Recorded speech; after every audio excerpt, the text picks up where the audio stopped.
사랑하는 성도 여러분, 한 주간도 주의 은혜 안에서 살고 계신 줄 믿습니다.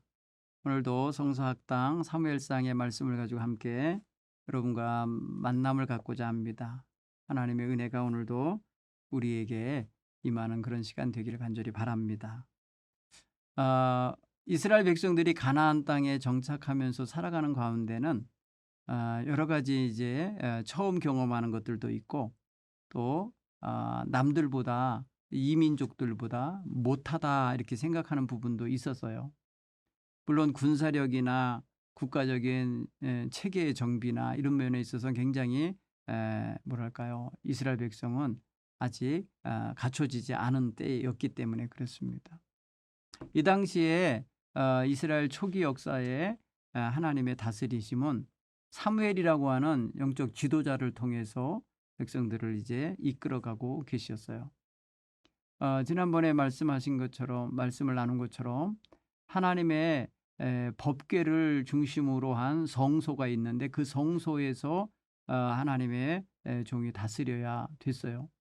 그런데 하나님의 법궤가 블레셋 땅으로부터 이제 돌아온 이후에 어느 성소에 가지 않고 다른 어떤 그 제사장도 아니고 그다음에 또 무슨 뭐 이렇게 특별한 은총을 받은 그런 사람도 아닌데 그 사람이 택함을 받게 돼요. 그게 바로 기럇 여아림이라는 곳에 사는 아비나답이라는 사람이에요.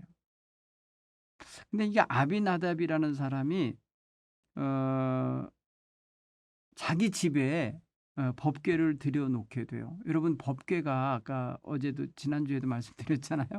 어, 어, 여호와의 손으로서의 어떤 그런 역사를 나타내는 그런 여호와의 법궤였는데 그 여호와의 법궤를 함부로 대했던 자들이 죽임을 당하고 질병에 들고 전염병과 독종에 사로잡히는 그런 일이 있었잖아요. 그런데 이제 그 여호와 하나님께서 이날 그 벳세메스로 온 그 법궤를 함부로 또 벳세메스 사람들이 대하는 바람에 벳세메스 사람 70명을 죽게 하셨어요. 왜냐하면 그걸 함부로 손을 댔기 때문에 그래요. 그래서 사람들이 굉장히 두려워해요. 야, 이 거룩한 하나님의 법궤를 누가 어떻게 관리하고 그 앞에 누가 설 수 있지? 누가 이거를 우리에게서 가져갈까? 막 이렇게 고민을 하게 돼요. 이걸 누구에게로 보내야 되지? 이러면 굉장히 고민이었던 것 같아요. 그래서 사람들이 함께 모여서 이제 의논을 하게 되는데 이제 이것을 좀 가져갔으면 좋겠습니다. 그 베스베스 사람들이 기럇 여아림 사람들에게 알렸어요. 근데 그때 기럇 여아림 사람들이 와서 여호와의 궤를 옮겨가기로 결정합니다. 그리고는 산에 사는 아비나답이라는 집에 들여놓기로 결정합니다. 그리고 그 아들 엘리야사를 거룩하게 구별하여 여호와의 법궤를 지키는 사명을 맡깁니다. 그렇게 해서 그 집에 들어간 지 20년 동안 누구도 그 법궤를 가서 뵈러 가지를 못해요.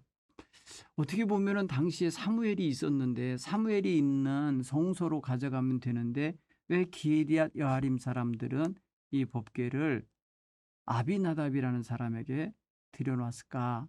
이게 성경에 나와 있는데 왜 그랬을까? 이 말은 안 해요. 그러면 이 기럇 여아림 속에 사는 그 아비나답도 제사장 가문인가? 제사장 씨인가? 이렇게 생각해 보게 되잖아요. 그런데 어쨌든 이게 20년 동안 그 안에 들어가서 아무 사고도 안 일어나고 여호와의 손이 그 가정을 징벌 하지도 않는 걸 보면은 하나님도 거기에서 안식을 하고 계신 것 같기도 하고 이스라엘 백성들은 간절히 그 여호와의 법궤 앞에 가서 예배하기를 사모하는 그런 날들을 갖게 됩니다. 그런 걸 보면은 이스라엘 백성들이 법궤와의 관계 속에서 살아가는 생활이 일정 부분은 중단이 된 거예요. 그리고 기럇 여아림의 사람 중에 한 사람인 아비나답의 집에 그냥 머물러 있는 상황이 된 거다라는 걸 알 수 있어요. 이 당시에 그래서 이제 사무엘은 그러나 이제 역할은 하고 있었습니다.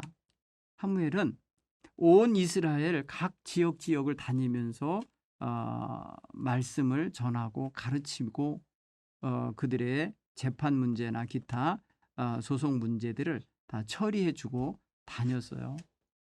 그러다가 어느 날 이스라엘 백성들이 정말 하나님 앞에 돌아와야만 하는, 하나님 앞에서 바로 서야만 하는 상황들을 이제 사무엘이 보게 됐어요. 왜냐하면 이스라엘 백성들이 이방 신들과 아스다롯이라는 우상을 자꾸 섬기고 있는 것을 알게 됐어요. 그래서 그들로 하여금 그 모든 걸 제거하고 여호와께만 향하고 여호와만을 섬기도록 만들기 위해서 미스바라는 곳으로 다 불러 모았습니다.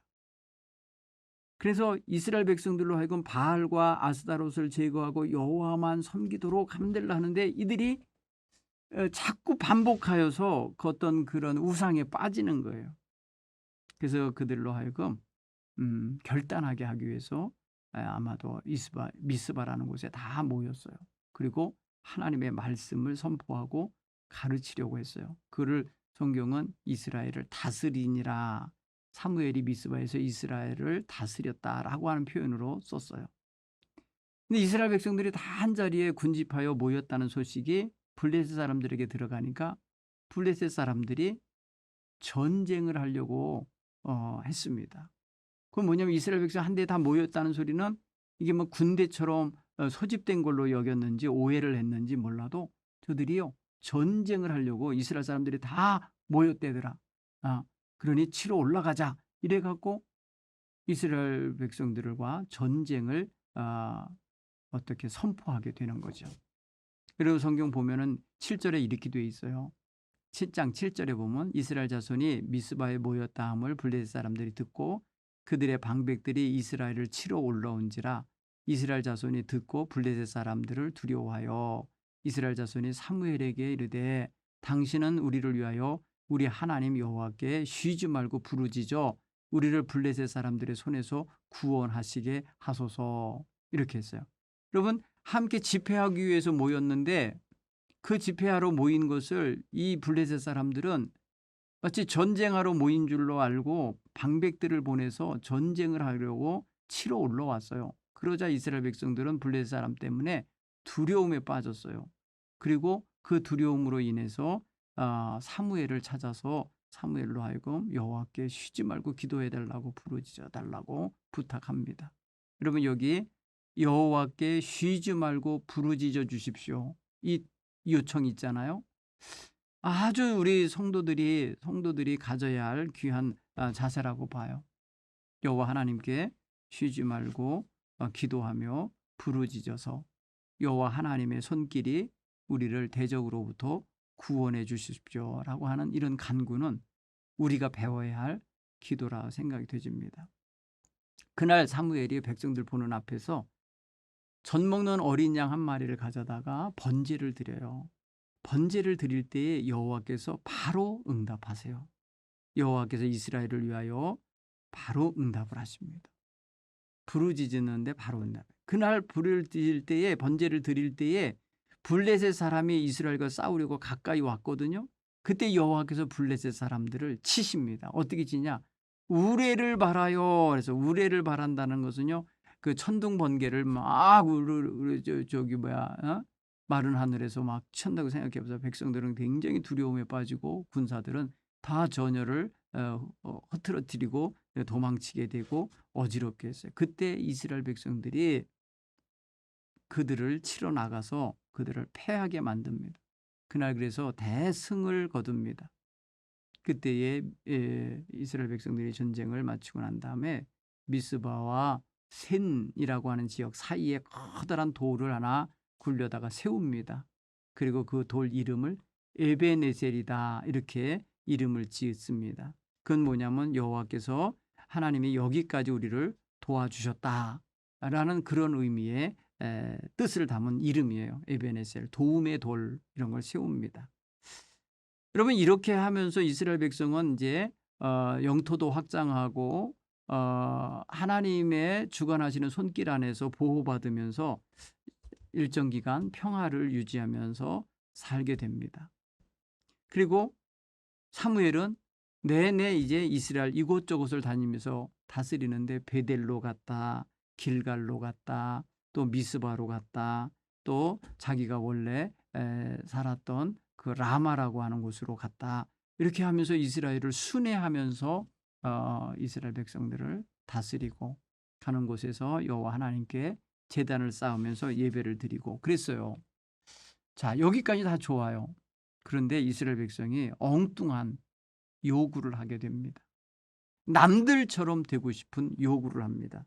오늘 그 부분을 좀 성경을 통해서 읽어보면 좋겠어요. 사무엘상 8장입니다. 사무엘이 늙음에 그의 아들들을 이스라엘의 사사로 삼으니 장자 이름은 요엘이요 차자의 이름은 아비야라. 그들이 브엘세바에서 사사가 되니라.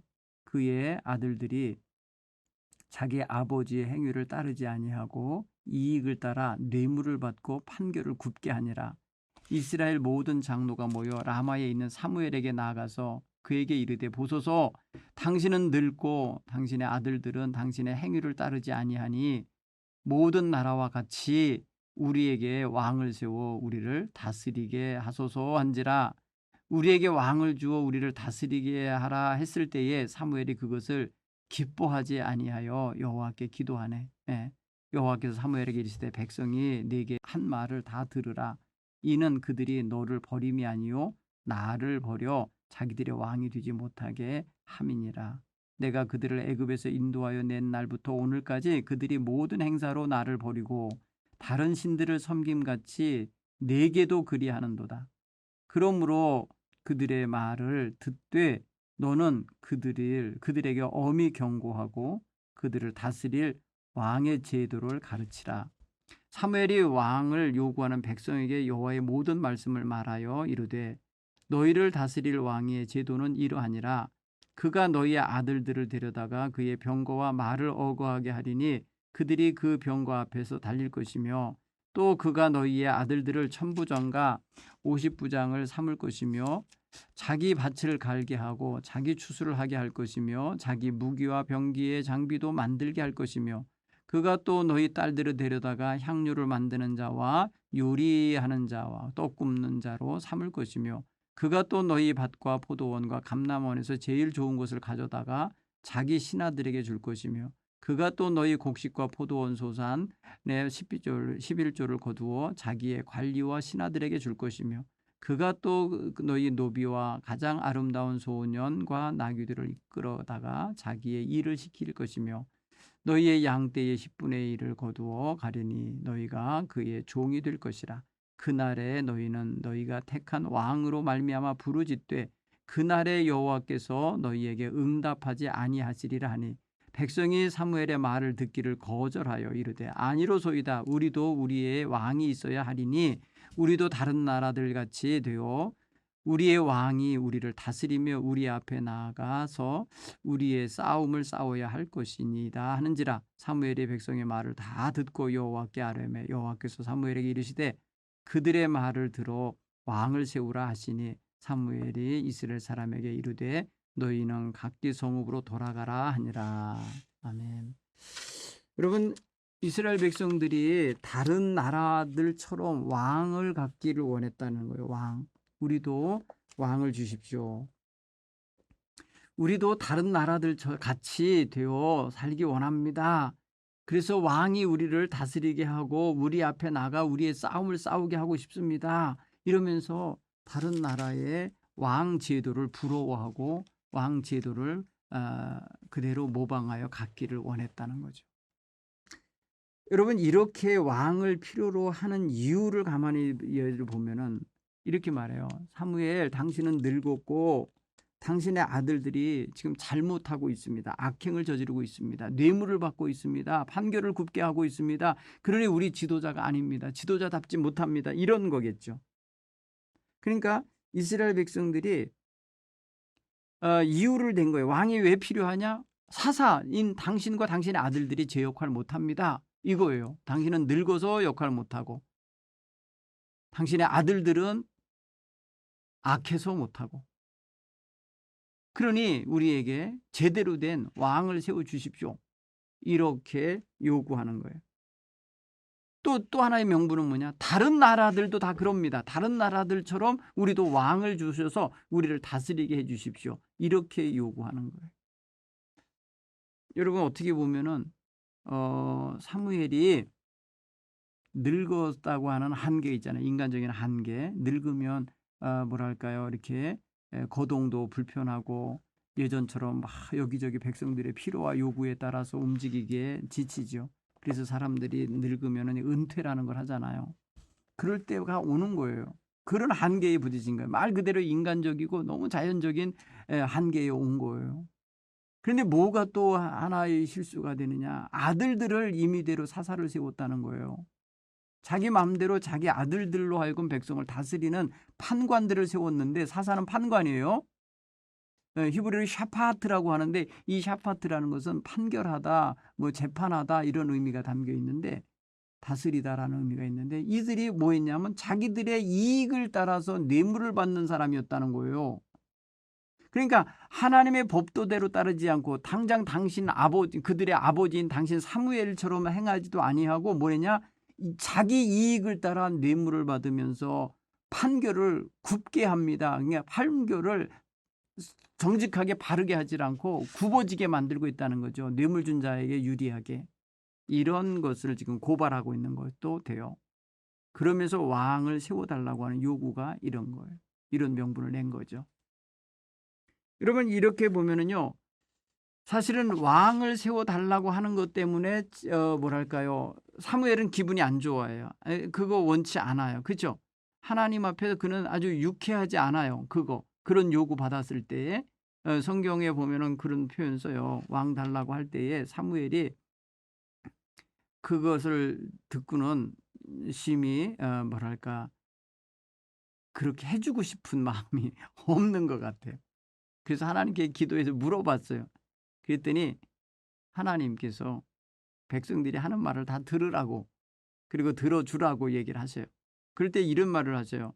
사무엘이 사실 기뻐하지 않거든요. 6절에 보면은 그저 왕을 세워서 우리를 다스리게 해주세요라고 했을 때에 사무엘이 그것을 기뻐하지 아니하여 여호와께 기도했다 그랬어요. 기뻐하지 아니하여 기도했다.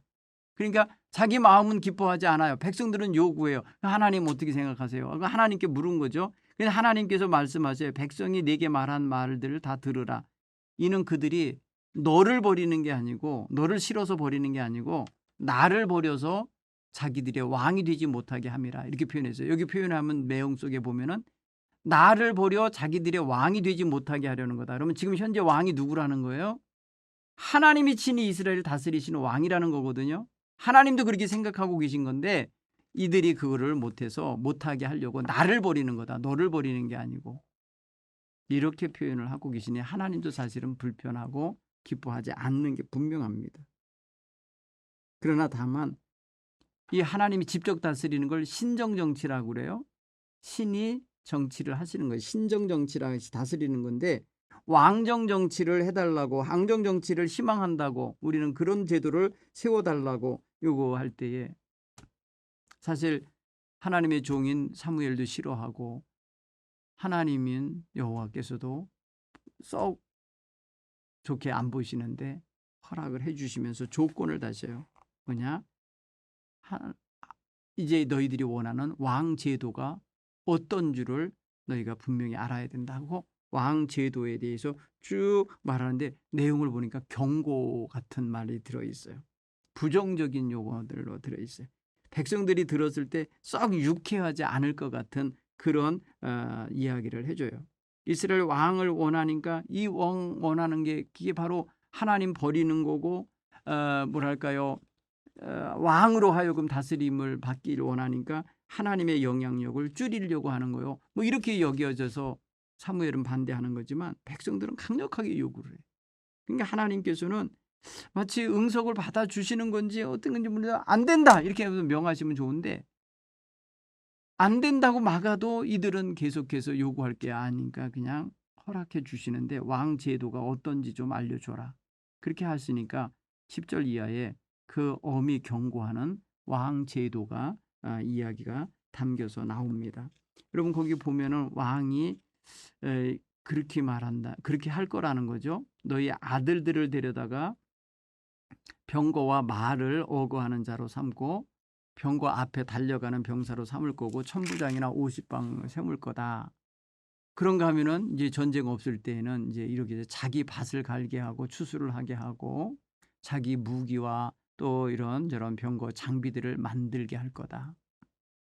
그리고 너희 딸들 데려다가 향을 만들게 하고 요리를 하게 할 거고 떡을 굽게 할 거다.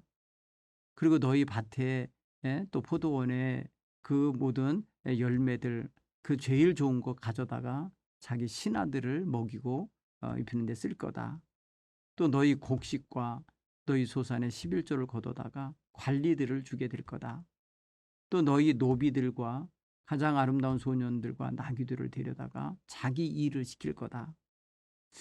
너희의 양떼의 10분의 1 일을 가져다가 거저가다가 그대로 먹을 거다. 너희는 결국은 왕의 종이 될 거다. 뭐 이런 이야기를 하는 거예요.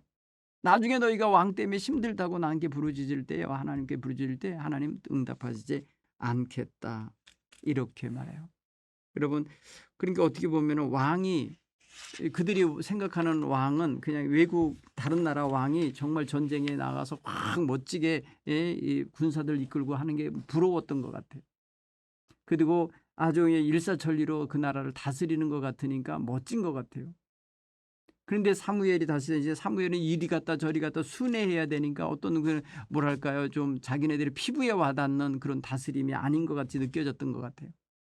그러니까 이웃나라 왕 제도를 부러워하면서 우리도 저들 나라처럼 우리도 왕을 좀 갖게 해 주십시오. 20절에 보면 우리도 다른 나라들 같이 되어 우리도 다른 나라들 같이 되고 이게 여러분 하나 이제 묵상해 보면 우리가 다른 사람처럼 되고 싶어 하는 마음이 썩 좋은 건가요? 물론 아주 바람직한 거 하나님을 더 영화롭게 하고 더 문화를 발전시키거나 삶의 질을 좋게 하거나 사회를 아름답게 하거나 하는 것을 우리가 부러워하고 배워가야겠죠. 선진 문명들을 배워가야 되는 건 분명하죠.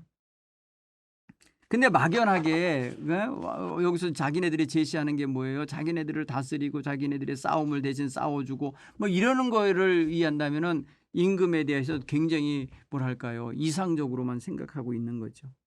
그런데 오늘 사무엘이 이들에게 전해주는 이야기는 왕이 세워지면 그 왕으로 인해서 백성들로부터 취할 것, 빼앗아갈 것, 또 억압할 것 이런 것들이 뭔지를 말해주고 있다는 거죠. 백성들은 여기까지 생각을 안 했을 수도 있죠. 그런데도 말미암아 뭐라 그래요?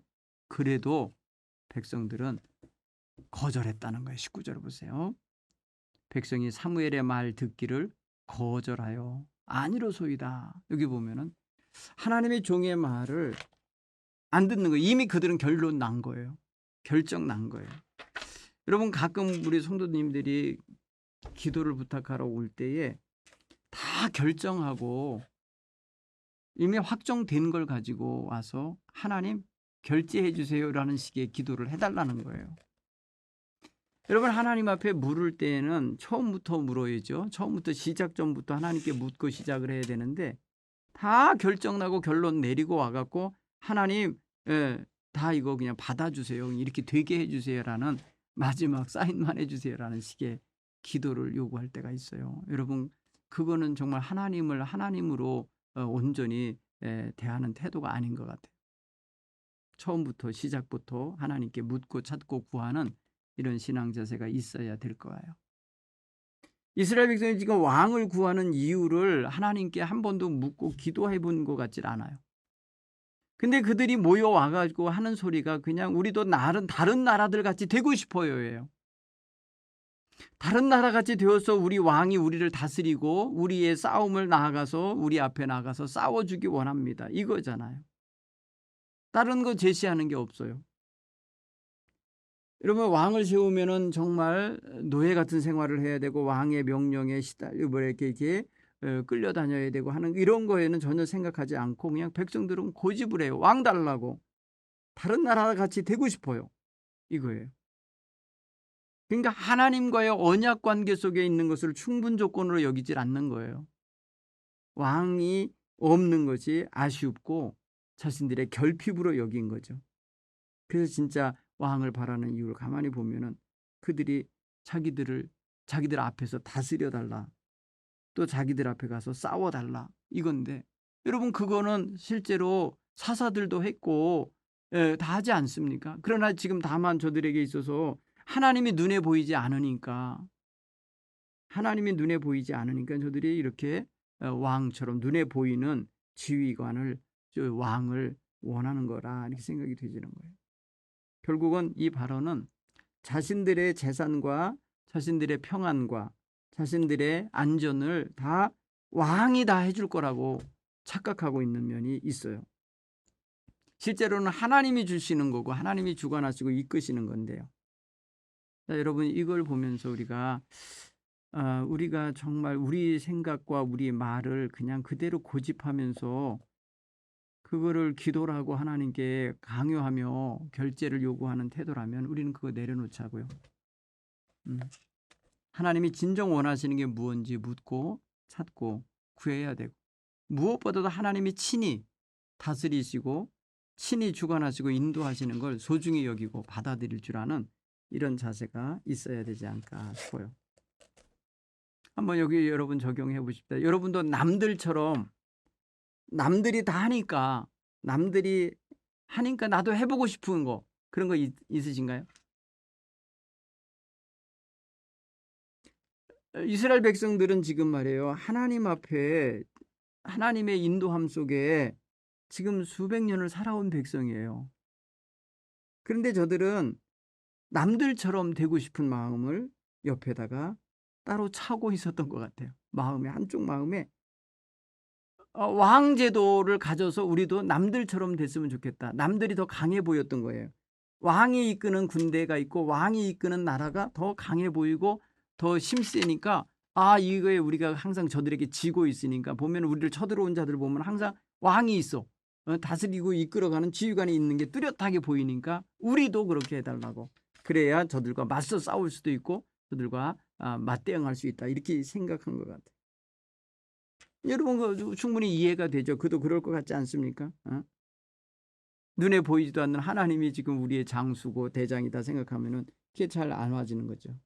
그래서 이게 문제예요. 우리가 정말 뭔가를 볼 때마다 거기서 하나님이 하시는 이 역할과 일을 볼 줄 아는 눈이 있어야 되는데 그게 안 보이니까 남들처럼 눈에 보이는 지휘관, 눈에 보이는 당당해 보이는 왕이 있었으면 좋겠다라고 하는 게 그들 마음이 그렇게 마음이 들 수밖에 없다라는 걸 이해가 돼요. 여러분 그냥 남들이 하고 멋져 보인다고 해서 나도 그렇게 하고 싶다라고 해서 따라하는 때가 있어요. 그 10대 때 애들이 그래요. 다른 애가 하는 일이 보면은 좀 멋져 보이니까 나는 애가 담배를 피니까 자기도 담배를 따라 피운다든지 친구가 또 뭘 하니까 나도 그거 해봐야겠다고 하는 거고 옆집에 누가 뭘 어떻게 하면서 사니까 나도 그렇게 해봐야 되겠다라고 하는 그런 게 있었어요. 저도 예전에 어릴 때 생각이 납니다. 보면은 옆집엔 TV가 있는데 우리 집엔 흑백 TV가 없었어요.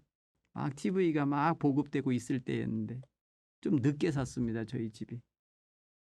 가난하기도 했지만은 어머니 아버지가 아이들 교육 문제 때문에도 그거를 빨리 서둘러 장만하지 않으셨어요. 근데 우리도 남들처럼 TV가 있었으면 좋겠어요. 라고 했어요. TV를 보려고 남의 집에 가서 걸터 앉아서 보는 게 저희 어머니 아버지에게는 안 좋아 보였던 것 같아요.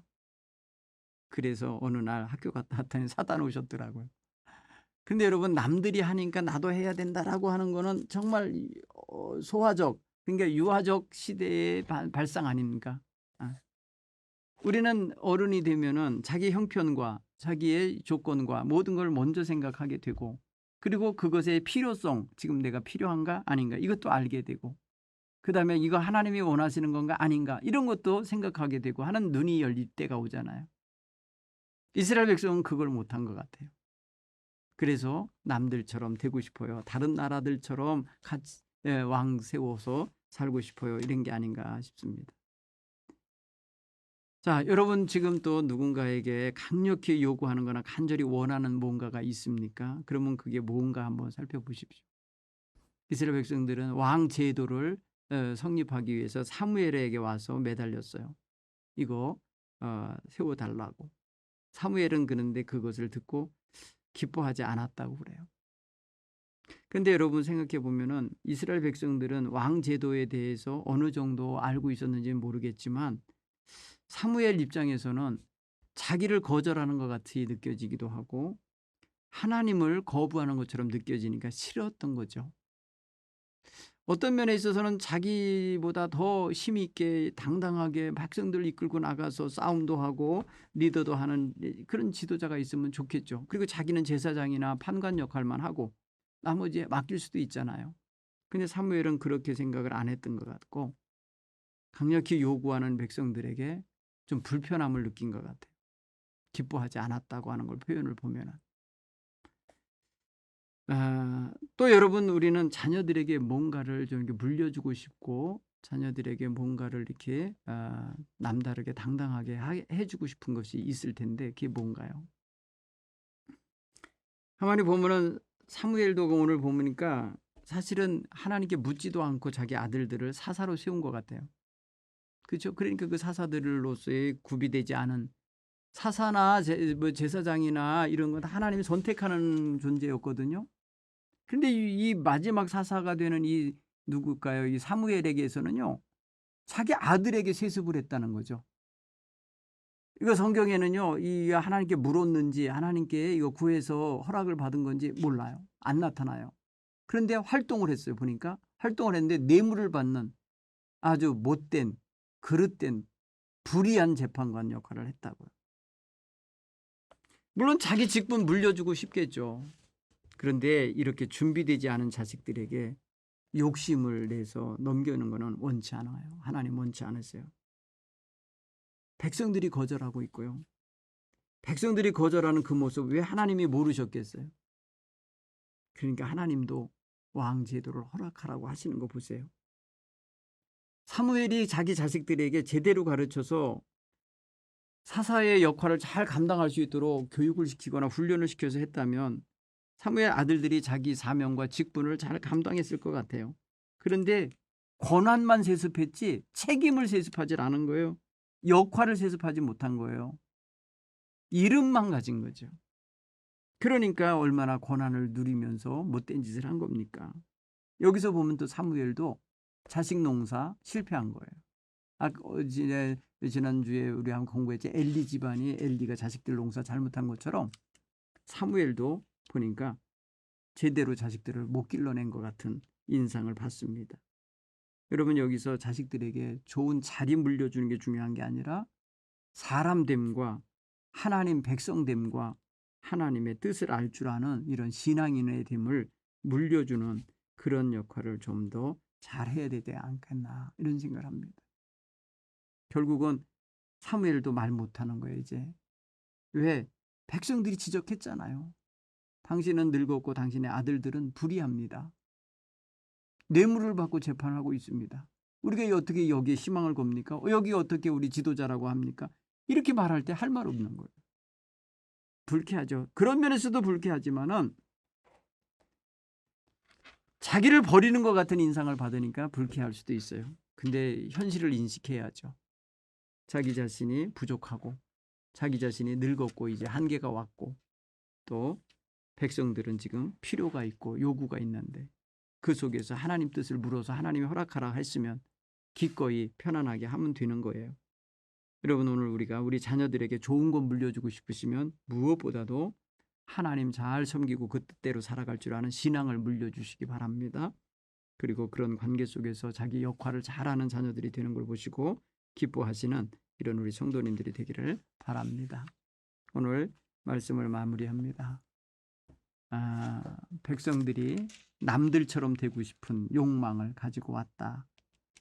모델이 어떤 나라 어떤 왕인지 모르지만은 중요한 거는 그들이 하나님이 자신들의 친히 다스리시는 왕인 줄을 알면서도 하나님을 거절하고 다른 신을 섬기는 것처럼 왕 제도를 구하고 있다. 하나님이 이렇게 말씀하실 정도인 거 보면 저들이 지금 빗나가고 있다라는 것을 말해주고 있는 게 아닌가 싶어요.